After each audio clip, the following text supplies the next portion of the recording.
Now before we jump into example, let's first understand how we store them. Okay. So you can see on the right we have a grid. Okay, and let's say you are you have this many states. Okay, and you currently in a state 5. Okay, as you can see, and your target is to go to state 9. Okay, now consider that you the agent start from state S. Okay, let's say this one is S0.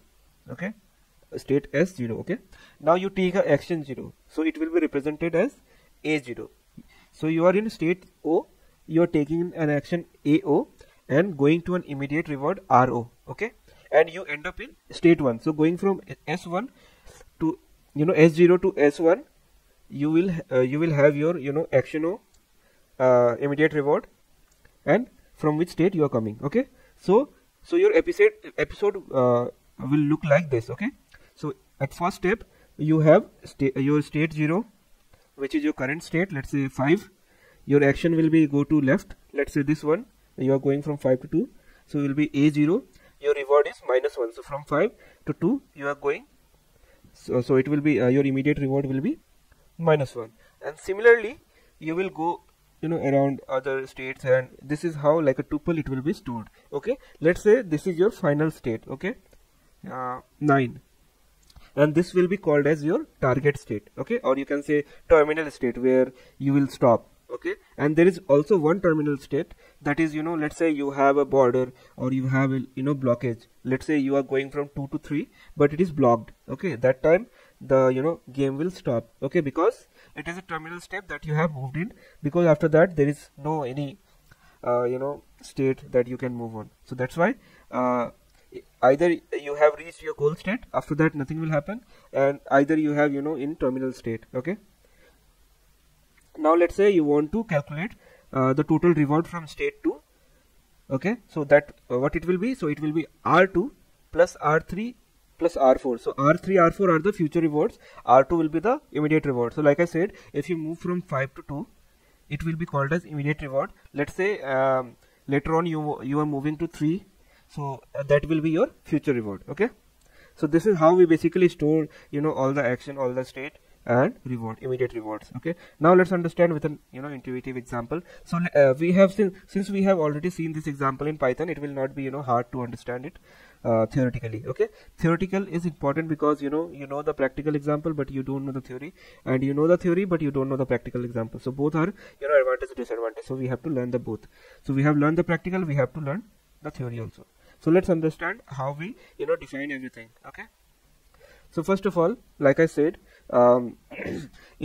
let's say this is also a grid wall example. Okay, so in this grid wall the agent can move up, down, left and right. Okay, so what it will be your actions. Okay, left, right, up and down. Okay, and it receive -1 reward for each step taken. Okay, so like I said, and also we have defined a function for this, right, in the previous implementation. So now next is the agent receive a reward of +10 when it reaches the state A. Okay, so if it reaches the state A, let's say A is the goal, then it will receive +10 reward. Let's say it reaches the B state, so that time it will receive +5 reward, because it is closer to your goal. Okay, that's why we have given a reward of +5 to understand it better. Okay, now the agent cannot move through walls. Okay, the hash that you see is a wall. Okay, or you can just like I said, it consider this as a terminal state. It can't move or go. Okay, now let's assume that you have a discount factor of 0.9 and a policy that select action uniformly at random. Now to calculate the state value function VS, what we have to do, we start by initializing the value of each state to 0. Okay, obviously remember we have created a matrix of 4,2 of zeros, right? So that's same way we have to define our each state to 0. Then we update each of the state by repeatedly applying Bellman equation. So this equation is familiar, right? This is a Bellman equation. Okay, so the state action value for this grid you will calculate like this. Okay, so you want to go to so here you are calculating for each state. Okay, like remember what all state we have? We have 3 state, A, B, C. Okay. Now what you will do, you will calculate your values for each of your states. So first what we are calculating? We are calculating for VA.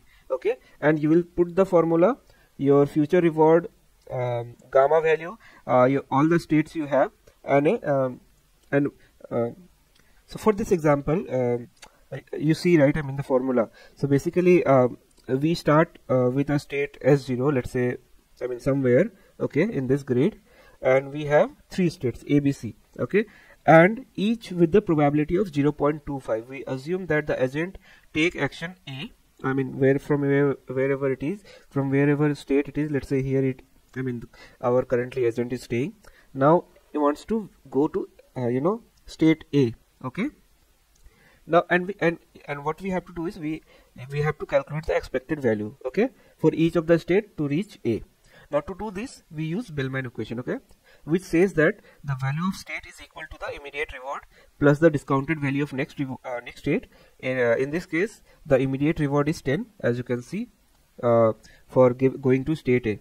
Okay, and that's why I have put 10, okay, here. And the discount factor is 0.9, as you can see 0.9 I have given here and also put here. Now the value of next state, that is A, is assumed to be unknown. Okay, so we express it in a term of value function. Okay, let's say V function. Okay, like that. This you can see, right, value function. Okay, now we assume that the agent follow a particular policy pi, okay, which gives us the probability of taking different action in different state. So in this case the policy is not explicitly given, but we can assume that uniform random policy. Okay, so where agent can take each action with the probability of 0.25, and that is what you are seeing here, 0.25 for every states, okay, like A, B, C, A, B, all of them. Okay, this means that the value of next state is weighted average of the values of all 4 possible next state we have here, each weighted by its probability of being reached. So finally we substitute VA, VB, C, VB again with 0, because we are assuming that all state have 0 value, because starting from scratch. So then we calculate the expected value of A, and we find out it is we have got is 10. Okay, because if we multiply it with 0, obviously we'll get 0, and obviously gamma factor will become 0 also, so we'll get our state what 10. Okay, now let's again we have to find out for B also, C also, right? So in the next slide you can see that similarly I have find out for B also and C also, and this is how we basically work with state value function to find out what is the how we basically in backend how we calculate it. Okay, state value function. Now we will see how we calculate the action value function in next video.